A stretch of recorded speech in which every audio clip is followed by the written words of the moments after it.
Assalamualaikum warahmatullahi wabarakatuh.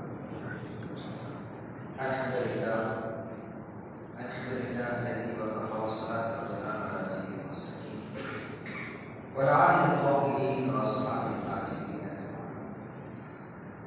Amma ba'd, Allah ta'ala fil Qur'anil Karim wa fil Qur'anil Majid, a'udzu billahi minasy syaithanir rajim. Wallahu akhrajakum min butuni ummahatikum la ta'lamuna syai'an وجعل لكم السمع والابصار والافئده لعلكم تشكرون. صدق الله العظيم. وقال رسول الله صلى الله عليه وسلم: طلب العلم فريضة على كل مسلم. صدق رسول الله الكريم. رب اشرح لي صدري ويسر لي امري واحلل عقدة من لساني يفقهوا قولي. سبحانك لا علم لنا الا ما علمتنا انك انت العليم الحكيم.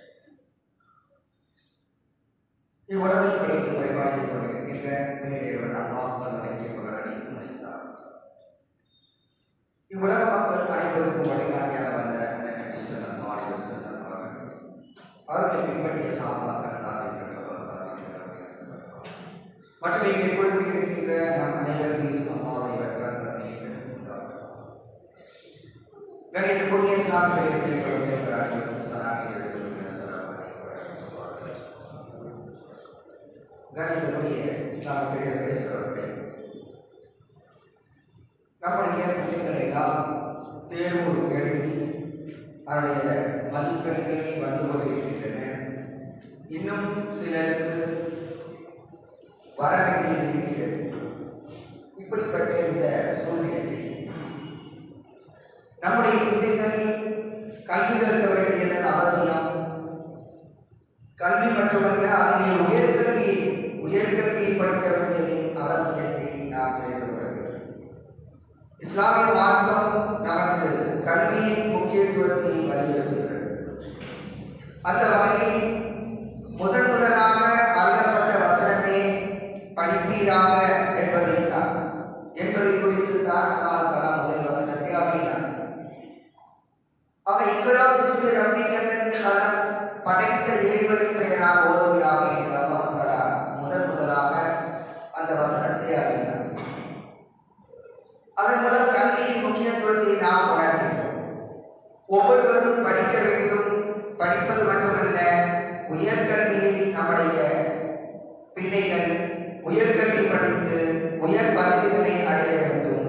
அது நம்முடைய இன்றைய காலத்தின் கட்டாயமாக இருக்கிறது. எனவே கணிதக்கூடிய இஸ்லாம் பெருமைசோர்களே,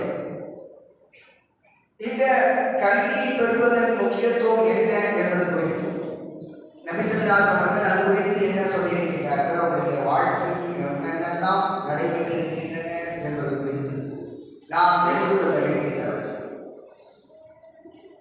திருமறை குர்ஆனிலே அல்லாஹ் சொல்கின்றார், இந்த உலகில் மனிதன் பிறக்கின்ற போது அவருடைய தாய் வயிற்றிலிருந்து வெளியே வருகின்ற போது எதுவும் அறியாதவனாக வந்தான். ஆனால் அவன் அறிந்து கொள்வதற்காக, கல்வியை கற்றுக்கொள்வதற்காக உடல் உறுப்புகளை அவன் சீராக அமைத்தான். அது குறித்து திருமறை குர்ஆனிலே அல்லாஹ் சொல்கின்றான், வல்லாஹு அக்ரஜக்கும் மின் புதூனி உம்மஹாத்திக்கும் லா தஅலமூன ஷைஅன் வஜஅல லக்குமுஸ் ஸம்ஆ வல் அப்சார வல் அஃபீதா லஅல்லக்கும் தஷ்குரூன். கல்வியை கற்றுக்கொள்ளும் விதமாக அவன் ஒன்றும் தெரியாதவனாக வந்தான். ஆனால் அவன் கல்வியை கற்றுக்கொள்ளும் முகமாக, இறைவனை தெரிந்து கொள்ளும் முகமாக அல்லாஹ் படைத்திருக்கிறான். வஜஅல லக்குமுஸ் ஸம்ஆ செவிப்புலன், வல் அப்சார பார்வைப்புலன், வல் அஃபீதா உள்ளம், இவற்றையெல்லாம் அல்லாஹ் படைத்தான். லஅல்லக்கும் தஷ்குரூன், நீங்கள் நன்றி செலுத்த வேண்டும் என்பதற்காக அல்லாஹ் படைத்தான்.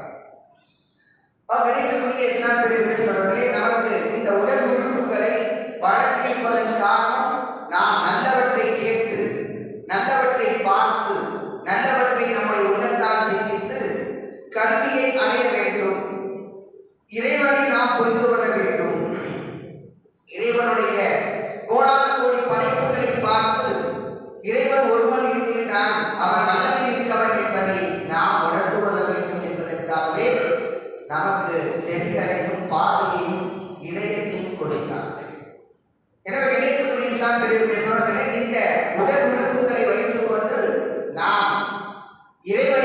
சிந்திக்கவும் கல்வியை கற்றுக்கொள்ளவும் வேண்டும். ஆக இக்ரா பிஸ்மி ரப்பிக்கல் லதீ ஹலக் என்ற வசனத்தை அல்லாஹ் தஆலா முதலாக அருளினார். அதிலிருந்து அதிலே இரண்டு விஷயங்களை அல்லாஹ் சொல்கின்றான். அல்லது அல்லம பில் கலம், பேனாவை கொண்டு அவன் கற்பித்தான். அல்லம இன்சான மாலம் யார், மனிதன் அறியாதவற்றை எல்லாம் கற்றுக் கொடுத்தான் என்று அல்லாஹ் சொல்கிறான். அப்ப எழுத படிக்க இரண்டுமே முக்கியம் என்பதை முதல் 5 வசனங்களிலேயே அல்லாஹ் தஆலா சொல்லிவிடுகிறான்.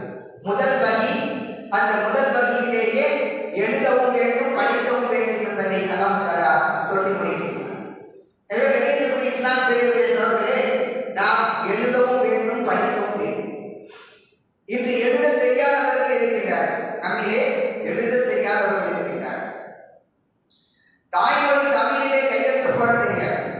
அதே போல உருது மொழி தாய்மொழியாக கொண்ட அவர்கள் உருதுல தான் கையெழுத்து போடுறது கிடையாது, உருதுல வாசிக்கவும் தெரியாது. இது மாதிரி இன்றைய மக்கள் பலர் இருக்கின்றார்கள் என்பதை நாம் கவலையோடு நினைவு கூற வேண்டும்.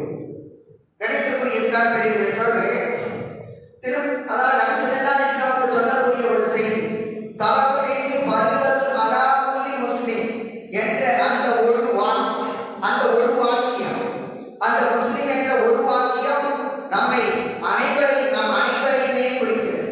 ஆண் பெண் என்ற பாகுபாடு இல்லாமல் அனைவருமே கல்வியை கற்க வேண்டும் என்பதை நபி ஸல்லல்லாஹு அலைஹி வஸல்லம் நமக்கு சொல்லித் தருகின்றார். இப்னு மாஜா என்பதில் பதிவு செய்யப்பட்டிருக்கிறது. அப்ப ஆண் பெண் அனைவரும் கல்வியை கற்றுக்கொள்ள வேண்டும் என்று நபி ஸல்லல்லாஹு அலைஹி வஸல்லம் சொல்கிறார்கள். தலபுல் இல்மி ஃபரீதத்துன் அலா குல்லி முஸ்லிம், ஒவ்வொரு முஸ்லிமும் கல்வியை கற்பது கடமை என்று சொல்கிறார். அப்ப கல்வியை நாம் கற்றுக்கொள்ள வேண்டியது மிக அவசியமாக இருக்கின்றது. எனவே ஒவ்வொருவரும் கல்வியை கற்றுக்கொள்ள வேண்டும். இஸ்லாமிய மார்க்கத்தில் மார்க்க கல்வி உலக கல்வி என்று தனித்தனியாக இருந்தாலும் இரண்டையுமே வலியுறுத்துகிறது இஸ்லாமிய மார்க்கம். மார்க்க கல்வி என்பது குர்ஆனை கற்பது, தொழுகைக்காக வேண்டிய சூறாக்களை கற்பது, தொழுகை எவ்வாறு தொழ வேண்டும், எவ்வாறு உது செய்ய வேண்டும், எவ்வாறு தயமம் செய்ய வேண்டும், எவ்வாறு நோன்பு நோக்க வேண்டும், ஸகாத் எவ்வாறு கொடுக்க வேண்டும், ஹஜ் எவ்வாறு செய்ய வேண்டும், இதெல்லாம் மார்க்க கல்வி. ஒரு மனிதன் சிறுநீர் கழித்து விட்டார் அல்லது மலம் கழித்தால் எவ்வாறு சுத்தம் செய்து கொள்ள வேண்டும் என்பது உட்பட எல்லாவற்றையும் இஸ்லாம் நமக்கு தெளிவாக சொல்லி தருகின்றது. இது இஸ்லாமிய சட்ட கல்வி, இது இஸ்லாமிய கல்வி. அதே நேரத்தில் உலக அறிவை வளர்த்து கொள்ள வேண்டும் என்பதும் இஸ்லாம் நமக்கு சொல்லி தருகின்ற பாடம். ஒரு மொழியை கற்றுக்கொள்வது, அதே போல இந்த பிரபஞ்சத்தை படைத்திருக்கக்கூடிய அந்த வானத்தை அல்லாஹ் தஆலா படைத்திருக்கக்கூடிய இந்த வானம், பூமி, சூரியன், சந்திரன் இவற்றையெல்லாம் சிந்தித்து பார்க்க வேண்டும் என்று அல்லாஹ் தஆலா மற்றொரு இடத்தில் குர்ஆனிலே சொல்லி காட்டுகிறார். அப்ப இவற்றையெல்லாம் சிந்தித்து பார்ப்பதெல்லாம் தான் உலக கல்வி. உலகு சார்ந்த விஷயங்களை எல்லாம் நாம் சிந்தித்து பார்க்க வேண்டும். இவற்றை சிந்தித்து பார்க்கின்ற போது இறைவனை நாம் அடையலாம். அப்ப இதையும் கற்றுக்கொள்ள வேண்டும் என்றுதான் இஸ்லாமிய மார்க்கம் நமக்கு சொல்லித் தருகிறது. குர்ஆன் நமக்கு அதைத்தான் வலியுறுத்துகிறது. அப்ப இதை முதலாக மிக தெளிவாக அறிந்து கொள்வதற்கு ஒரு நிகழ்ச்சியை நாம் சொல்லலாம். நபி ஸல்லல்லாஹு அலைஹி வஸல்லம் காலத்திலே மதீனாவுக்கு அருகிலே நடந்த ஒரு போர் தான் பத்ர் போர். எல்லாருக்கும் தெரியும். பத்ர் போர்ல பிடிக்கப்பட்ட கைதிகள் மக்காவிலிருந்து வந்து அந்தந்த உறவினர்கள் அந்தந்த கைதிகளை அவங்க பிணைத்தொகை கொடுத்துட்டு கூட்டிட்டு போயிட்டாங்க. சில பேருக்கு வந்து யாரும் இல்லை, அவங்க எல்லாம் வந்து பிடிக்கப்பட்டிருந்தாங்க. அவங்களுக்கு பிணைத்தொகை கொடுப்பதற்கு ஆள் கிடையாது. இப்ப இவங்களை விடுதலை செய்யறதுக்கு என்ன செய்யலாம் அப்படின்னு சொல்லி யோசித்த போது நபி ஸல்லல்லாஹு அலைஹி வஸல்லம் அந்த பிடிப்பட்ட கைதிகளிடம் கேட்டாங்க, உங்களுக்கு என்ன தெரியும்? எங்களுக்கு யாரும் பிணைத்தொகை கொடுப்பதற்கு ஆள் இல்லை, உங்களுக்கு எழுத படிக்க தெரியுமா அப்படின்னு கேட்டாங்க. தெரியும் அப்படின்னு சொன்னாங்க. அப்படி என்றால் ஒவ்வொரு கைதியும் இங்குள்ள 10 பேருக்கு, மதீனாவில் உள்ள 10 பேருக்கு, அன்சாரிகள் 10 பேருக்கு நீங்கள் கல்வியை கற்பித்து விட்டு நீங்கள் விடுதலை பெறலாம் என்று நபி ஸல்லல்லாஹு அலைஹி வஸல்லம் கட்டளையிட்டார். கண்ணியத்துக்குரிய இஸ்லாம் பெரியவர்களே சகோதரர்களே, அவங்க முஸ்லீம் கிடையாது, அவங்க காஃபிர்கள். அவங்க என்னத்தை கற்றுக் கொடுத்திருப்பாங்க?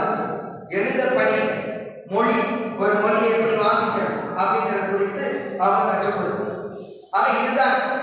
இதைத்தான் அவர்கள் கற்றுக் கொடுத்தார்கள்.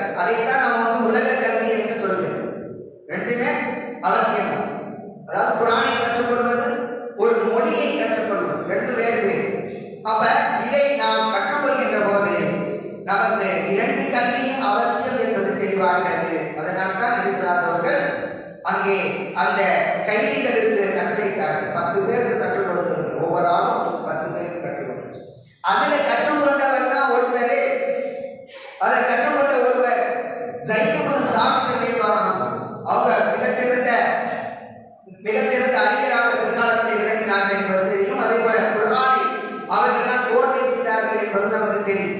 அவர் ஸைத் இப்னு சாபித் ரலியல்லாஹு அன்ஹு அவங்களும் அதுல ஒருவர், கற்றுக்கொண்டவர்கள் ஒருவர். ஆக கல்வி என்பது பொதுவானது, எல்லாமே நமக்கு தேவை. மார்க்க கல்வி தேவை, உலக கல்வி தேவை, இரண்டுமே நமக்கு தேவையானது என்பதை நாம் புரிந்து கொள்ள வேண்டும். கணிதத்துக்குரிய இஸ்லாமிய பெருமக்களே, பிற மொழிகளை கற்றுக்கொள்ள நபி ஸல்லல்லாஹு அலைஹி வஸல்லம் ஆர்வப்படுத்தியிருக்கிறார்கள். தேவைப்படுகின்ற நேரத்தில் எந்த மொழி நமக்கு தேவைப்படுகிறதோ அதை அந்த நேரத்திலே கற்றுக்கொள்ள வேண்டும் என்பதை நபி ஸல்லல்லாஹு அலைஹி வஸல்லம் வந்து வலியுறுத்தியிருக்கிறார். இப்ப நம்மை சுற்றி எந்த மொழி பேசப்படுகிறது அதை நம்ம கற்றுக்கொள்ள வேண்டும். அப்ப தமிழ், உருது அதுதான் நம்மை சுற்றி அதிகமாக பேசப்படுகிறது. அப்ப அதை நாம் கற்றுக்கொள்ள வேண்டும். அதே போல தகவல் தொடர்புக்காக ஆங்கிலத்தை கற்றுக்கொள்ள வேண்டும். அவை இவ்வாறு எதுவெல்லாம் நமக்கு தேவைப்படுகிறதோ அந்த மொழிகளை கற்றுக்கொள்ள வேண்டும் என்பது மிக முக்கியமானது. அது குறித்த ஒரு செய்தியை நாம் பார்க்கலாம். அபூதாவூத் என்ற நூலிலே பதிவு செய்யப்பட்டிருக்கிறது. ஸைத் இப்னு சாபித் ரலியல்லாஹு அன்ஹு அவர்களிடம் நபி ஸல்லல்லாஹு அலைஹி வஸல்லம் ஒரு கட்டளை போடுகிறார். இந்த யூதர்கள் தம்முடைய வேதத்தை படித்து காட்டுகின்ற போது அவர்கள் தவறாக அதாவது அவர்கள் மீது நான் சரியாக முழுமையாக எனக்கு நம்பிக்கை ஏற்படவில்லை.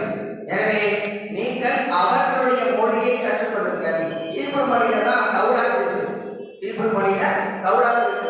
அப்ப அதை வாசி காட்டும் போது நபி ஸல்லல்லாஹு அலைஹி வஸல்லம் சரியான முறையில செய்யறதில்லை. சில சட்டங்களை மறைச்சிடறாங்க. யூதர்கள் வாசி காட்டுவாங்க, அப்படி செய்யும் போது சில சட்டங்களை மறைக்கிறாங்க. அப்ப எனக்கு முழுமையான நம்பிக்கை ஏற்படலை. எனவே நீங்கள் அந்த மொழியை கற்றுக்கொள்ளுங்கள் என்று ஸைத் இப்னு சாபித் ரலியல்லாஹு அன்ஹு அவர்களுக்கு கட்டளையிட்டார். அப்ப அவங்க சொல்றாங்க, எனக்கு ரசூலுல்லாஹ் கட்டளையிட்டாங்க, நான் அதை கற்றுக்கொண்டேன்.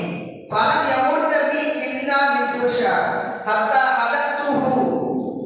பாதி, அதாவது அரை மாசம் கூட கடக்கவில்லை, அதற்குள் நான் அதை நன்றாக கற்றுக்கொண்டேன், அதில் தேர்ச்சி பெற்று விட்டேன் என்று ஸைத் இப்னு சாபித் ரலியல்லாஹு அன்ஹு அவர்கள் தெரிவிக்கிறார். அவர் தேவைப்படுகின்ற போது ஒரு மொழியை கற்றுக்கொள்வது அவசியம் என்பதை நாம் விளங்கிக் கொள்ள வேண்டும். அப்ப யூதர்கள் தௌராத்தில் உள்ள அந்த ஹீப்ரு மொழியில உள்ள அந்த தௌராத்தை வாசித்து காட்டுகின்ற போது நபி ஸல்லல்லாஹு அலைஹி வஸல்லம் முழுமையான நம்பிக்கை இல்லாத காரணமாக நம்மிலிருந்தே மொழி தெரிந்தவர், நம்மிலிருந்தே உள்ள ஒருவர் இருந்தால் அதை சரியான முறையில் வாசித்து நமக்கு காட்டுவார். அந்த அடிப்படையில ஸைத் இப்னு சாபித் ரலியல்லாஹு அன்ஹு அவர்களுக்கு கட்டளை போட்ட பிறகு அவர்கள் 15 நாட்களிலேயே அதை கற்றுக்கொண்டார். இதுதான் இன்றைய இளைஞர்கள் கவனிக்க வேண்டிய விஷயம்.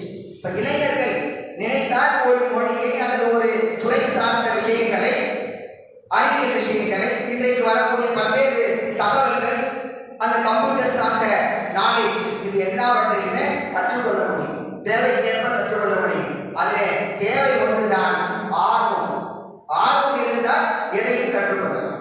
அப்ப அந்த அடிப்படையில அதாவது அரை மாதத்திலேயே அவர்கள் கற்றுக்கொண்டார்கள்.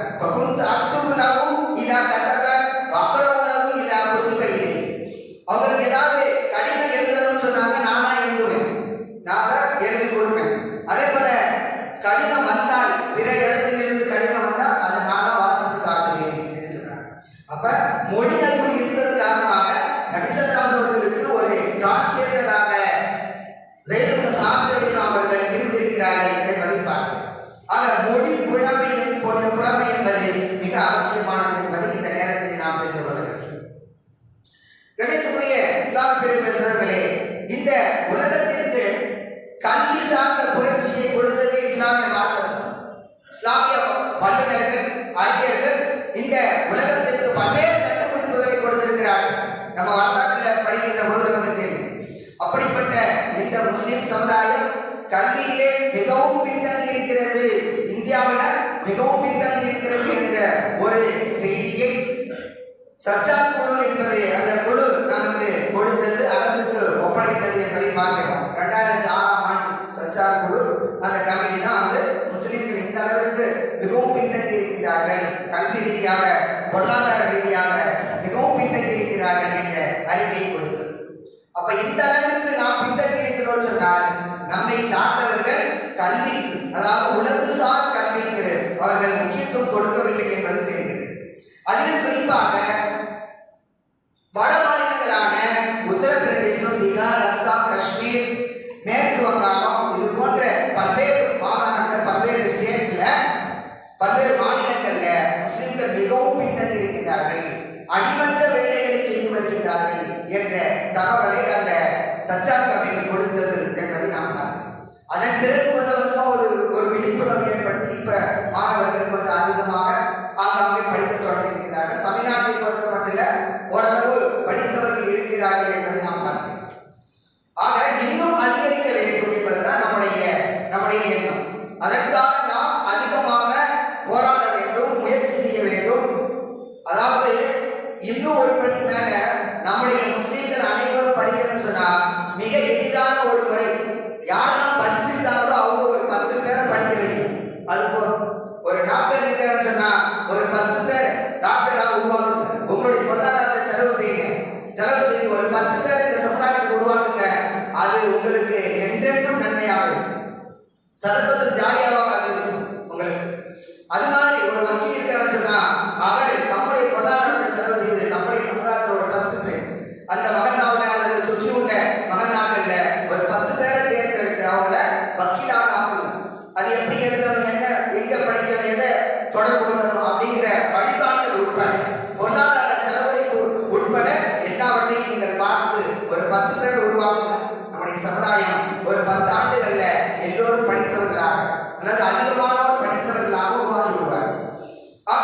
இஸ்லாம் பிரிவு சோழர்களே, ஒவ்வொருவரும் துறை சார்ந்த ஒவ்வொரு வல்லுநரும் தம்முடைய துறையை சார்ந்த அந்த துறையிலே ஒரு 10 பேர் உருவாக்கினால் இந்த சமுதாயத்துல எல்லாரும் படித்தவர்களாக ஆகுவார். எனவே கண்ணியத்துக்குரிய இஸ்லாம் பிரிவு சோழர்களே, கல்வி என்பது பொது சொல். அதை நாம் அடைத்திருக்கிறோம், நமக்கு எல்லாம் கொடுத்திருக்கிறோம். அப்ப அந்த கல்வியை நாம் மற்றவங்களுக்கு பகிர்ந்து கொள்ள வேண்டும், நம்மால் என்ற அளவுக்கு. அதே போல பொருளாதாரத்தை எல்லாம் கொடுத்திருக்கிறோம். பொருளாதாரம் என்பதும் பொது உடைமை, அது உங்களுக்கு கொடுத்திருக்கிறார். அந்த பொருளாதாரத்தை வைத்து கல்வியிலே மேலோக்க செய்தால் அது உங்களுக்கு ஈருலக நன்மையாக அமைந்துவிடும். இங்கேயும் எல்லாம் பறக்க செய்வோம், நாளை மறுமையிலே மிகச்சிறந்த ஒரு வெற்றி இருக்கிறது என்பதை நாம் நினைத்து பார்க்க வேண்டும். கணிதத்துக்குரிய இஸ்லாம் பிரிவுடைய சோழர்களே, இந்த மனிதர்கள் எல்லாம் மேலானவர்கள் என்பது குறித்து, மேலானவர்கள் என்பதை நிரூபிப்பதற்காக மலக்குகளிடம் அல்லாஹ் ஒரு போட்டி வைக்கின்றார். மலக்குகளிடம் பேசுகின்றார். மலக்குகள் பார்த்து அல்லாஹ் பேசுகின்றார். அதாவது நீங்கள் இந்த உலகத்தில் உள்ள பொருட்களை எல்லாம் குறித்து நீங்கள் எனக்கு சொல்லுங்கள் அப்படின்னு. இது என்ன, அது என்ன, அது என்ன அப்படின்னு சொல்லி எல்லாவற்றையும் நீங்க எனக்கு சொல்லுங்க அப்படின்னு சொல்லி வல்ல ஆதம் அஸ்மா குல்ல கசுமாரம் மலாயிக பவானி அம்பியூனி அஸ்மா யாவுனாய் என்பதும் சாமி. அப்ப இந்த பெயர்கள் எல்லாம் நீங்கள் சொல்லுங்கள் என்று கேட்டபோது அந்த மலக்குகள் சொன்ன என்ன சொன்னாங்க, காது சுபகான கலாமிமலனா இல்லாம ஆனந்த. இறைவா, நீ தூயவன், நீ எதை எங்களுக்கு கற்றுத் தந்திருக்கிறாயோ அதை தவிர வேறொன்றும் எங்களுக்கு தெரியாது என்று மலக்குகள் சொல்லிவிட்டார். அதன் பிறகு ஆதம் அலைஹிஸ்ஸலாம் அவர்களை அழைத்து இவர்களை ஏன் படைத்தேன் அப்படிங்கிறது இப்ப தெரிஞ்சுக்கணும் அப்படின்னு சொல்லி ஆதமை அழைத்து இந்த பெயர்கள் எல்லாம் சொல்லுங்கள் என்று அல்லாஹ் தஆலா கேட்டபோது பகாரியான் அம்பியுபி அஸ்மாயியும் கரம்மா அப்பாபி அஸ்மாயியும் காரணம் அபுல்லத்துக்கு இன்னியான வைபஸ் சமாவாத்தி வல்லா வானம் மாத்து புதுவா கூத்து தத்துவோன் என்ற வசனத்தை சொல்லியிருக்கிறார். அப்போது சொல்லுங்கள் என்று சொன்ன உடனே எல்லாவற்றையும் பற்றி ஆதம் அலைஹிஸ்ஸலாம் அவர்கள் சொல்கிறார். இது வானம், இது பூமி, இது நட்சத்திரம், இது கோள்கள், இது மரம், இது செடி, இது கொடி, அப்படி எல்லாவற்றையும் பெயர் சொல்கிறார்கள். அப்படி சொல்லி அறிவித்த பிறகு அல்லாஹ் தஆலா அப்பதான் சொல்றான், பாத்தீங்களா, நான் ஏன் இந்த மனிதனை படைத்தேன் என்பதை நான் அறிவேன். வானங்களின் மற்றும் பூமியின் ரகசியத்தை, மறைவானதை நான் மிக அறிந்தவனாக இருக்கிறேன் என்று அல்லாஹ் சொல்கிறான். அவர் மனிதனுக்கும் மலக்குகளுக்கும் ஒப்பிட்டு பார்க்கின்ற போது மனிதன், அதாவது மலக்குகளை விட இந்த மனிதன் எவ்வாறு மேலோங்குகின்றான், அவனுடைய அறிவான் மேலோங்குகின்றான். எனவே அறிவுதான் ஒருவனை மேலோங்க செய்வது. எனவே கல்வி என்பது மிக முக்கியமானது என்பதை நம்முடைய பிள்ளைகளுக்கு நாம் சொல்லிக் கொடுத்து வளர்க்க வேண்டும். நம்முடைய பெற்றோர்கள் என்ன செய்கிறார்கள், ஒரு டிகிரி முடிச்ச உடனே சரி முடிஞ்சு படிப்பெல்லாம் முடிஞ்சு உடனே என்னை சம்பாதிக்க போகிறோம் அப்படின்னு சொல்லி அனுப்பிடுறாங்க. இந்த நிலையை கொஞ்சம் மாற்றி ஒவ்வொரு துறையிலையும் வல்லுநத்துவம், அதாவது வல்லமை பெறுகின்ற அளவிற்கு, நிபுணத்துவம் பெறும் அளவிற்கு படிக்க வேண்டும். அப்ப ஒவ்வொரு துறையிலையும் அதுக்கு மேற்பட்ட படிப்பு என்ன இருக்குது அப்படின்னு சொல்லி பார்த்து மேற்படிப்புகளை தொடர வேண்டும். PhD வரைக்கும் தொடர வேண்டும். அப்படி அந்த PhD பட்டதாரியான பிறகு அவர்கள் வேலையில் சேர்ந்தால் மிகச்சிறந்த ஒரு வல்லுநராக, அந்த துறையில மிகச்சிறந்த வல்லுநராக அவர் இருக்கலாம். அது மட்டுமல்ல, நல்ல விதமாக அவர் சம்பாதிக்கலாம். அத்தோடு தம்முடைய சந்ததிகளையும் அது போன்று படிக்க வைப்பதற்கான ஒரு நல்வாய்ப்பு அவருக்கு அமையும். எனவே கண்ணியத்துக்குரிய இஸ்லாம் பெரியவர்களே, நாம் குறைந்த அளவு படித்ததோடு நிறுத்திக் கொள்ளாமல் இன்னும் மேலும் படிக்க வேண்டும் என்பதை நாம் கவனத்தில் கொள்ள வேண்டும். படித்து வேலையில் இருப்பவர்கள் கூட மேற்படிப்பு படித்து அதுக்கு மேல ஒரு போஸ்ட் வாங்குறோம். மேற்படிப்பு படித்து அதுக்கு பிறகு உயர் பதவியை பெறுகிறார்கள் என்பதை நாம் பார்க்கின்றோம். அதற்கான வாய்ப்புகளும் இருக்கின்றன என்பதை நாம் மறந்துவிடக்கூடாது. படித்தது போதும் அப்படின்னு சொல்லி நிறுத்திவிடக்கூடாது. படிப்பதற்கு எல்லை கிடையாது, வயது கிடையாது. எனவே தொடர்ந்து படித்துக் கொண்டே இருக்கிறேன். கணிதத்துக்குரிய இஸ்லாம் பிரிவுகளே, எழுத்தறிவு அம்பெறிதல் குறித்து நபி ஸல்லல்லாஹு அலைஹி வஸல்லம் சொல்லியிருக்கிறார். அப்ப எழுதவும் நீச்சல் அதேபோல அம்பெறிதல், இது குறித்த கல்வியை நாம் நீங்கள் கற்றுக்கொள்ளுங்கள் என்று நபி ஸல்லல்லாஹு அலைஹி வஸல்லம் சொல்கிறார். அல் ஃபதூல் கபீர் என்ற நூலில் பதிவு செய்யப்பட்ட ஒரு செய்தி. அல்லிமு அப்னாக்கும் அஸ்ஸிபாஹத வ ரிவாயத வ நிஅமல் லஹுல் முஃமினா ஃபீ பைத்திஹா அல் முர்சல். அதாவது உங்களுடைய பிள்ளைகளுக்கு நீச்சலை கற்றுக் கொடுங்கள், அம்பெறிதல் குறித்து கற்றுக் கொடுங்கள். அதே போல வீடுகளில் இருக்கக்கூடிய ஒரு மூமினான பெண்ணுக்கு ஒரு நல்ல ஒரு பொழுதுபோக்கு என்னவென்றால் அவருக்கு நெய்ய கற்றுக் கொடுப்பது. அதாவது துணியை பஞ்சு வச்சு நெய்வாங்க நிறைய காலத்தில். இன்றைய காலத்தில் என்ன தேவையோ அதை நம்ம பிள்ளைகளுக்கு கொடுக்கலாம். அப்ப அதே போல தையல், அதே போல பெண்களுக்கு உகந்த தொழில்கள் என்னென்ன இருக்கிறதோ அது போன்றவற்றை நாம் கற்றுக் கொடுக்கலாம். இன்றைய தேவை அதிகமாக கம்ப்யூட்டர் இருக்கிறது. கம்ப்யூட்டர் சார்ந்த தொழில்களை அவர்களுக்கு கற்றுக் கொடுத்தால் அதன் மூலம் வீட்டில் இருந்து அவங்க வேலை செய்யலாம். ஆக பெண்களுக்கான ஒரு நல்ல ஒரு பொழுதுபோக்கு இந்த நெய்தல் என்று குறித்து சொல்லியிருக்கிறார். ஆக பிள்ளைகளுக்கு கற்பிப்பது மிக முக்கியமானது என்பதை நாம் கவனத்தில் கொள்ள வேண்டும். எனவே கணிதத்துறை இஸ்லாம் பெரியவர்களே, நாம் மற்றவரை நினைவில் கொள்ள வேண்டும். நம்முடைய பிள்ளைகள் எதை படிக்க வேண்டும் என்று விரும்புகிறார்களோ அந்த துறையிலே அவர்களை கொண்டு வரணும். நம்மளாம் நினைச்சுட்டு இந்த துறை போகட்டும், இப்படி படிக்கட்டும், அப்படி படிக்கட்டும் அப்படின்னு சொல்லி நாம முடிவெடுப்பதை விட அந்த பிள்ளைகளுக்கு அந்த உரிமையை கொடுத்தால் அவர்கள் நல்ல விதமாக படித்து முன்னேறுவார்கள். ஒரு துணைவேந்தர் சொல்கின்றார், அவருடைய அனுபவத்தில் சொல்கின்றார். அதாவது பெற்றோர் தம்முடைய ஆசைகளை பிள்ளையின் மீது திணிப்பதால் அவர் 2 பேராகவும் ஆகுவது கிடையாது. அவன் நினைச்ச மாதிரி ஆக முடியல, பெற்றோர் நினைச்ச மாதிரி ஆக முடியாம போயிடலாம் அப்படின்னு சொல்லி அந்த துணைவேந்தர் சொல்கின்றார். ஆக ஒரு பிள்ளை அவன் விரும்பியதை படிக்க வைத்தால், பிள்ளையை படிக்க வைத்தால் அவன் விரும்பிய துறையில் நிபுணத்துவம் பெற்றவனாக சிறந்தவனாக உருவாக்குவான். எனவே அவர்களுடைய துறை என்ன, அவனுக்கு எது விருப்பமாக இருக்கிறது என்பதை அறிந்து அந்த துறையிலே அவனை படிக்க வைத்தால் நிச்சயமாக மேலோங்கி வருவான். அத்தகைய ஒரு முடிவை நாம் பிள்ளைகளுக்கு சுதந்திரமாக எடுப்பதற்கு அவர்களுக்கு சுதந்திரம் கொடுக்க வேண்டும். இப்படி நாம் பார்க்கின்ற போது முஸ்லிம்களின் கல்வி நிலை இன்று மிக குறைந்து காணப்படுகிறது. எதிர்காலத்திலே இந்த முஸ்லிம் சகோதரர்கள் அனைவரும் படித்து கல்வியிலே மேலோங்குவதற்கெல்லாம் அருள்புரிவானாக. தொடர்ந்து நம்முடைய பிள்ளைகள் அதிகமான, அதாவது நல்ல மதிப்பெண்கள் பெற்று நல்ல நிலையிலே உயர் பதவி அடைவதற்கெல்லாம் அருள்புரிவானாக. அதே நேரத்தில் ஒரே ஒரு விஷயம், அதிகமான மார்க் வாங்கினாதான் அவன் நல்லா படிக்கிறவன், மற்றவெல்லாம் ஒன்றுக்கு லாயக்கு இல்லை அப்படின்னு நினைச்சிடக்கூடாது. என்றா இந்த உலகத்தில் பிறந்திருக்கக்கூடிய அத்தனை மனிதர்களுக்கும் ஒவ்வொரு விதமான திறமையை எல்லாம் கொடுத்தது. அப்ப அந்த உயர் மதிப்பு எடுத்து